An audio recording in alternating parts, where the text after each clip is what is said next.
Your health is yours to take care of. What do you know about your body? How to prevent certain diseases? More information about certain illnesses?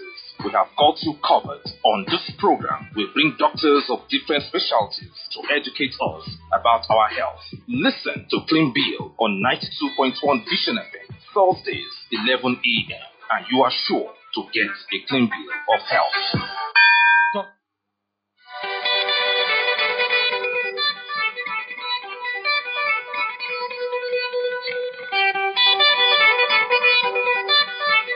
Kane is in the building.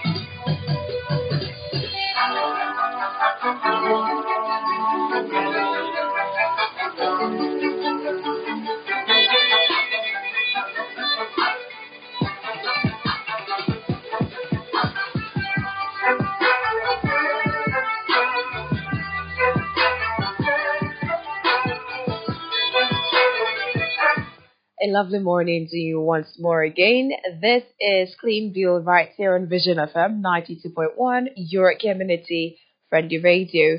So Clean Bill is a program where we get to talk about important conversations concerning our health and how it tends to, affect us as a society, as a whole. And on today's program, we'll be discussing about childbirth spacing, which is also known as family planning. I am your host, Peace Kese, and to give insights on the topic of discussion this morning is Yusuf Nuhu, who happens to be a senior lead advocacy and country engagement FB 2030 regional hub. Did I get it correctly? Yeah, it's FP 2030. That's Family Planning 2030. Okay. Welcome to the show and good morning. Yeah, good morning, everybody, and happy to be here. Okay, so he's around, to give us insight on family planning, which is also known as childbirth spacing.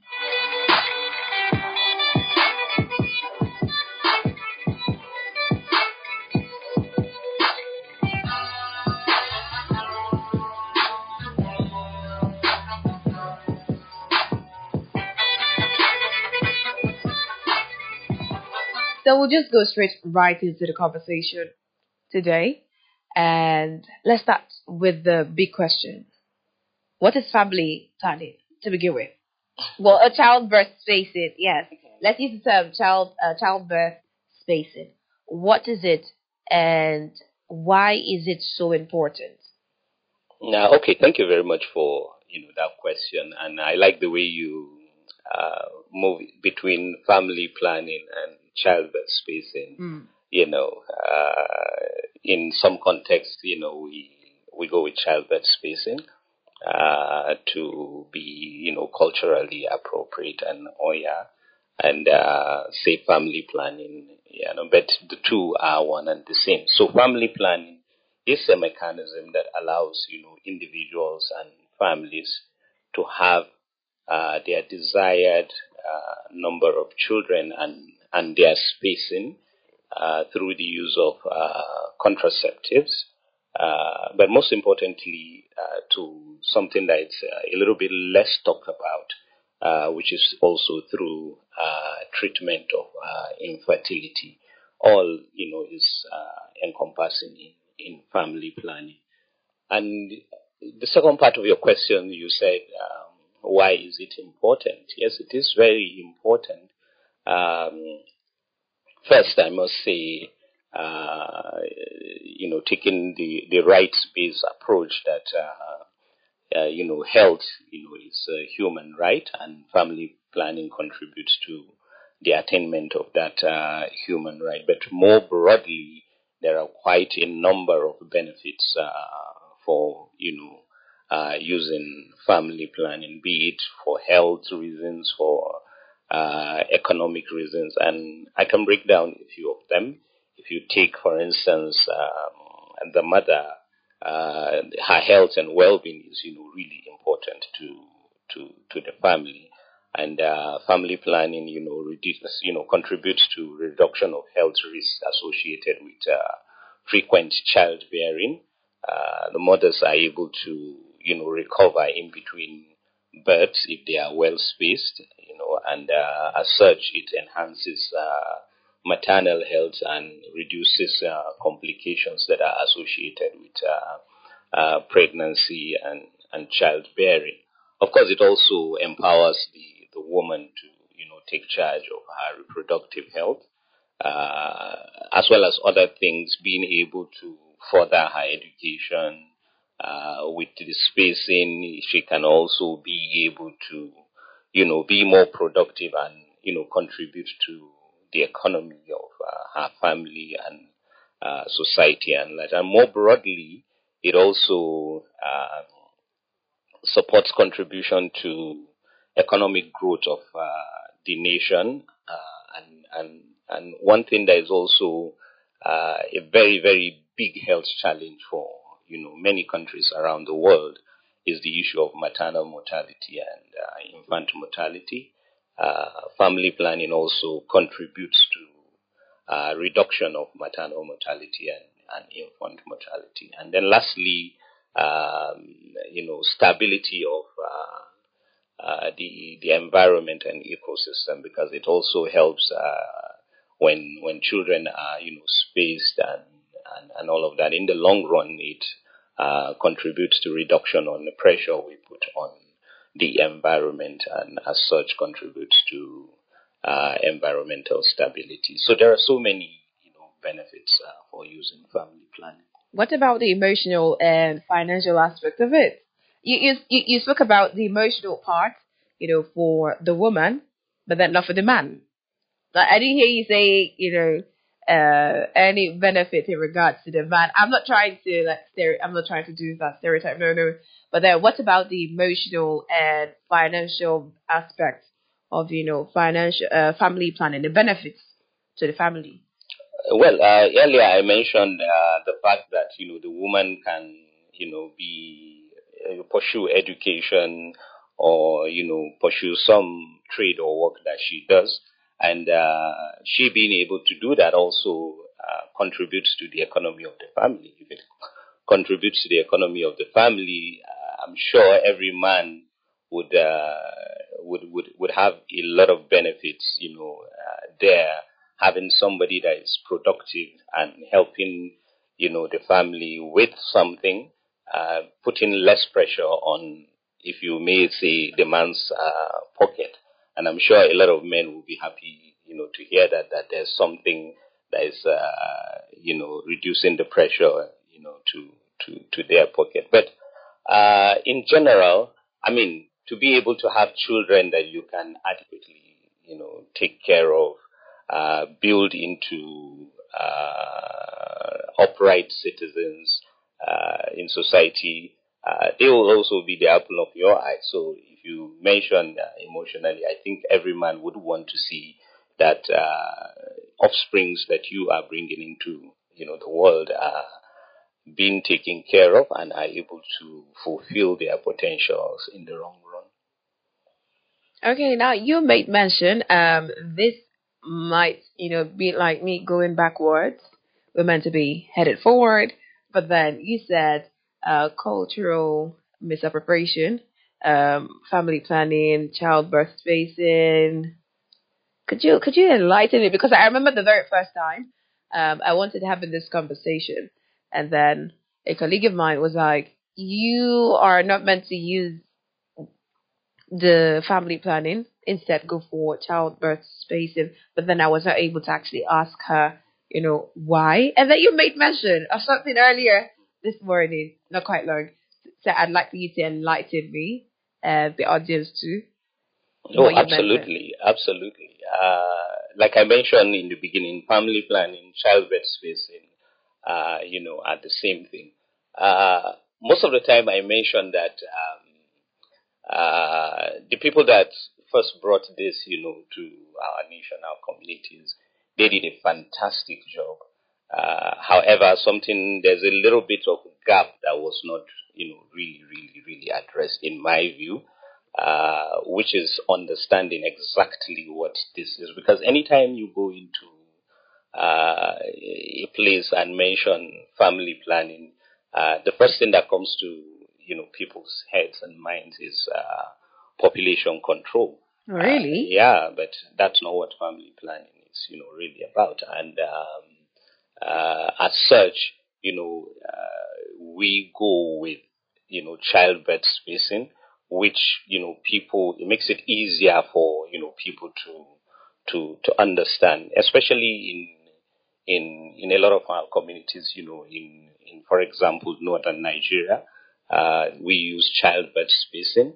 But childbirth spacing, family planning, they are basically the same thing. Yeah, it's just that it's a more accepted, balance in certain communities to go with childbirth spacing. Okay. So what do you have to say about birth intervals? By that I mean you are a professional. Yes, you are. So how long, do you think one should wait after giving birth before conceiving? Because it's childbirth spacing. It's self-explanatory. So how long do you think the space?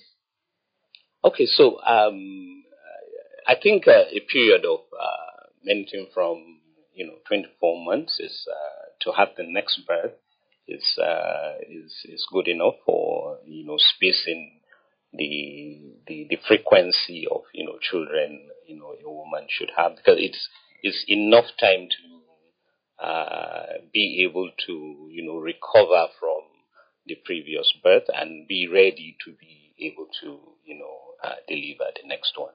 Okay, now you may mention that whenever people hear family planning, they think it's a way of controlling the population.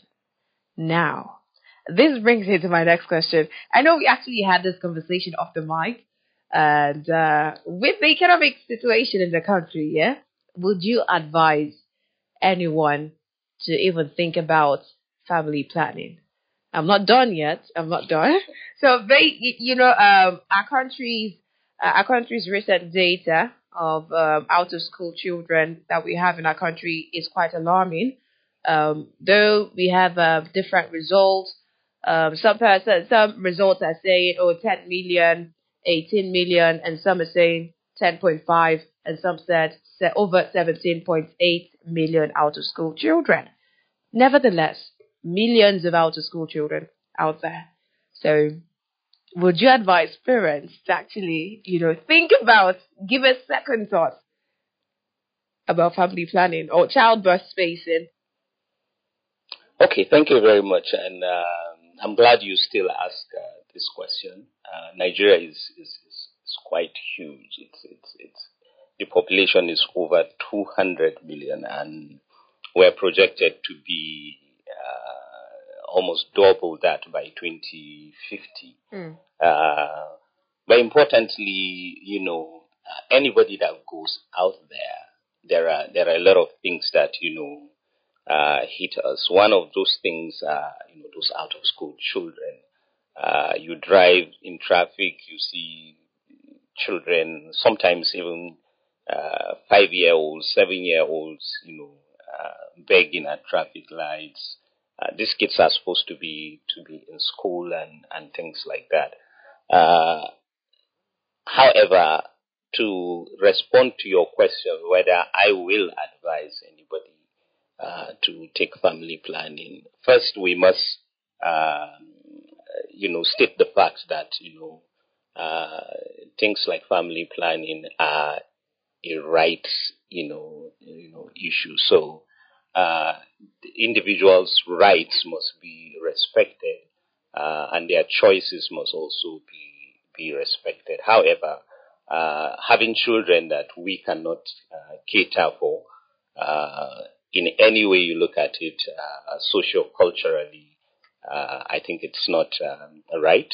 And as such, if we have ways that we can, manage the number and spacing of our children in order to be able to cater for the ones that we bring into the world, I think it is the right thing to do. Excuse me. And if family planning offers that mechanism for you to be able to do that, I think anybody should be able make that choice to take family planning. It's, people's choice. It's people's choice and, right to do whatever it is they want to do when it comes to this issue. Now, in a situation whereby the woman she's interested in the family planning, but then the husband is not.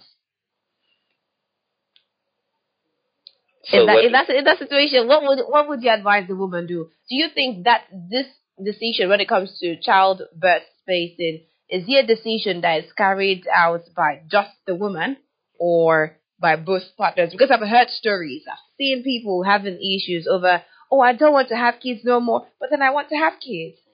So what do you think they should do? I think whatever we do, we also have to look at our context and our social cultural structure. It is heavily, patriarchal, but that does not diminish the fact that it is still the woman's right to, take charge of her health and her reproductive health. Importantly, there are programs, out there that continue to create awareness on one part, continue to encourage and build male involvement in family planning, and most importantly, improve couples' communication. All these are, they also form part of, family planning programming, and in a lot of cases, you see that we're making progress towards that, even though progress is not as it should be, but, couples communication, male involvement, even religious and traditional leaders adding their voice to this, because people listen to them more, contribute to improving, enforcing the right of the woman to take charge of her reproductive health, and supporting families to make fertility decisions. Okay, so still here with me in the studio is Yusuf Nuhu, Senior Lead Advocacy and Country Engagement, FP 2030. That's Family Planning 2030 Regional Hub. We'll be going for a very short break, and we'll be making a return afterwards. This remains Clean View right here on Vision FM 92.1, your community-friendly radio. Doctor, Mr. Isaac's current predicament has nothing to do with the food he ate at Yabasira's Buka? No, it doesn't, Barrister. The test shows that his reactions are caused by some food allergies he isn't aware of. Some people here ate that food, but they don't have any pains or running stomach. Yeah. The food sweet, so I chopped extra. Isn't this similar to taking the COVID-19 vaccine? Exactly. Reactions after getting the COVID-19 vaccine can vary from person to person. The reactions are usually mild and would clear after 1 or 2 days. Most people have no reactions at all, so there isn't anything wrong with the vaccine. It's just how your body reacts to it. What is it going to be? Would you avoid taking the vaccine because of the reactions? Or would you do it for love? Protect yourself, family, friends, and community from COVID-19. Get vaccinated sharply. Do it for love. Do it for love. Do it for love.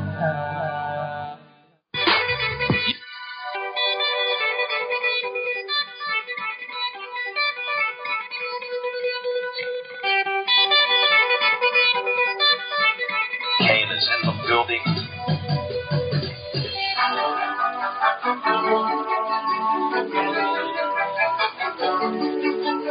Welcome back from that break. This remains Clean View right here on Vision FM 92.1, your community-friendly radio. And for today, we're talking about the importance of childbirth spacing, which is also known as family planning. And don't forget, I still have here in the studio my resource person, Yusuf Nuhu, Senior Lead Advocacy and Country Engagement, FP 2030 Regional Hub. Okay, so let's go back to the conversation, the question. So talking about methods of childbirth spacing. Can breastfeeding actually serve as method of childbirth spacing? Yes, in actual sense, it's one of the methods of family planning, lactational amenorrhea method for breastfeeding mothers, which provides or prevents unintended pregnancies for somewhere in the region of about 6 months. It is a family planning method. So, which other method apart from apart from breastfeeding, which other method could be used for childbirth spacing? So, in terms of types of methods, there are quite a number of them. Some are categorized, traditional method like periodic abstinence or the withdrawal method. And then there are also modern methods like contraceptive pills, emergency contraceptive pills, IUDs, implants, and injectables. They are all family planning methods. Quite a number of aerial methods for choice. Women are spoiled for choice, and recently there's also research and development happening around male contraception. We hope to see what comes out of that. Oh, really? Yeah, I think family planning is heavily, lean onto the women, and we'll be happy to see, male contraception apart from, vasectomy, which is, the main one for the male. Happy to jump onto the bandwagon of male contraception. I'm happy to see it, floated into the market. I'm looking forward. I'm looking forward to seeing. I'm sure a lot of women will be looking forward to that as well. Okay. So talking about the side effects, there are side effects to, because definitely we know contraceptives, there are side effects to this.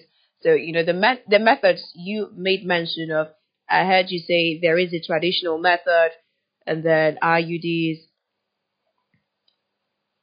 Are there implications, side effects? Yes, and this is something that is, talk about often, and also forms, one of the challenges or barriers to women accessing, family planning. With some of the methods, there are side effects, and there are quite a number of them, ranging from, spotting, irregular bleeding or excessive bleeding, bloating, headaches, and women adding a little bit of weight too. And sometimes, these side effects or conversations around side effects, influence, the choice that women, make to either uptake family planning or otherwise. However, it is important that, any individual that wants to uptake family planning visits a facility, talk to a health professional who would adequately, counsel that individual to be able to delineate which family planning, method would be best for, the person that is interested in uptaking any method. But in the end, it all lies in the individual's choice and right to take a method. Okay, so in this time, you made mention that, the person should go see a doctor. A health provider. A health provider. When it comes to the implication. How about before even engaging in whatever method you be using? Who should they consult? I think earlier we have mentioned, couple communication, which is important to, decide whether to do that and contribute to the woman's, making the choice to uptake family planning. But the right and best person to talk to in terms of what method to take is a health provider who, like I said, would adequately counsel the individual. Okay. This remains Clean View right here on Vision FM 92.1, your community friendly radio. Okay, so we're talking about.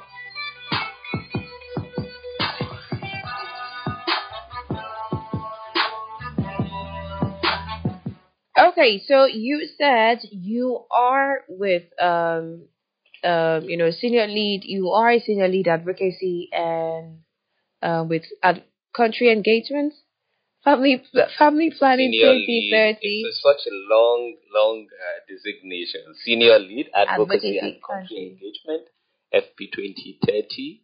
I didn't add Northwest and Central Africa Regional Hub. So you omitted that part? Yeah. Oh, really? Okay, so what role has your, because definitely there are key players when it comes to, informing, people, informing the listener. And you made mention of traditional leaders because according to you, people listen to them. Religious leaders, people listen to them. So what role is your organization actually playing in trying to making sure that people are enlightened when it comes to childbirth spacing?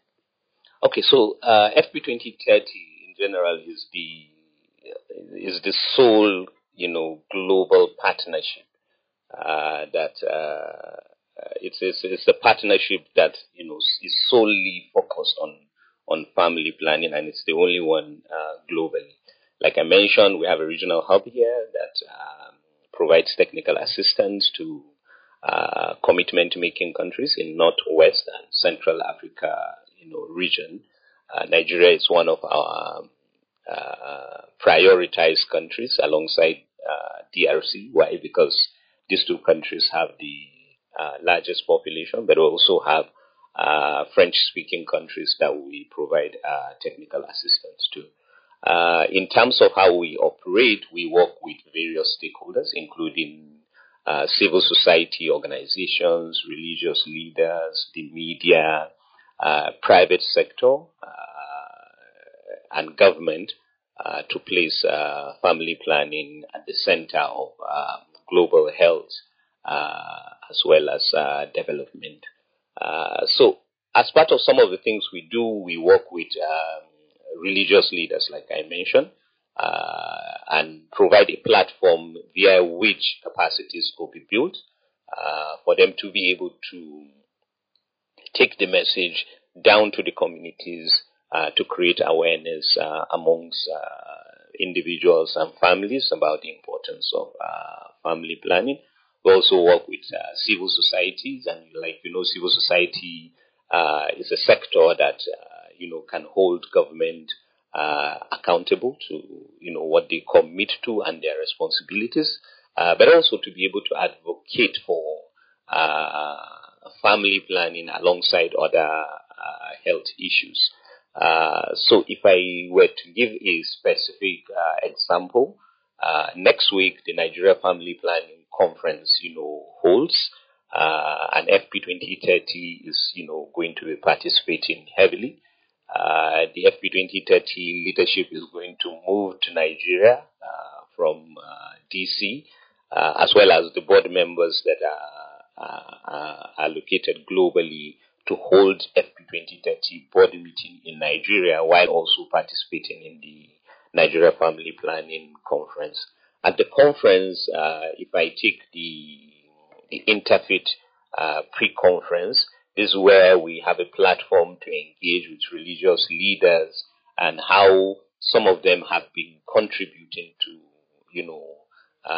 dissemination of family planning information as well as services, but also to look at what are some of those challenges and successes as well as gaps that are out there, and have a discourse on how to address them.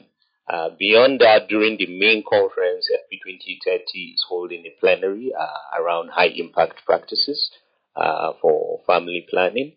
High-impact practices are, kind of tested and trusted approaches to, ensuring progress for, family planning programs in various geographies, and also amplify some of the high impact practices that Nigeria has, prioritized going forward to ensure increase in modern contraceptive prevalence rate.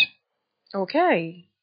So my last question, is this the last? Not really. But then as an expert, what do you have to say about, because you said in the conference, you will be addressing, barriers and, other topics when it comes to, family planning, childbirth space, and basically, what do you have to say about cultural, social, and economic barriers that hinders, service access to birth space and services?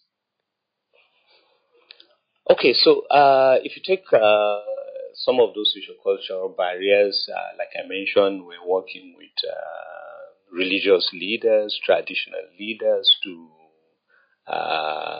continue to create awareness, around family planning. Hopefully, a lot of that is going to be addressed as they carry the message, from the conference down to the communities. But importantly, we should also be, and we are doing that, also talking to people outside those that are coming to the conference, because those that are coming to the conference is just like preaching to the choir. While they take the message down to the communities, we also are engaging, community-based organizations, civil society organizations at the grassroots, and building their capacity to be able to also contribute to making progress for family planning. If you take other challenges that are out there, like the economic or financial challenges, if you take the government, for instance, I believe the government is doing all it can to make family planning available.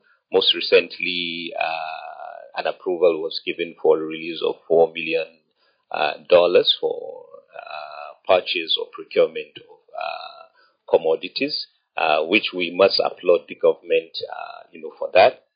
However, the gaps are still there, yeah. And there are other approaches the government is taking, like the state level procurement of commodities. All of these are, ways that government wants to ensure that family planning is made available. At the facility level, women still go, they still complain about paying when it's supposed to be, free.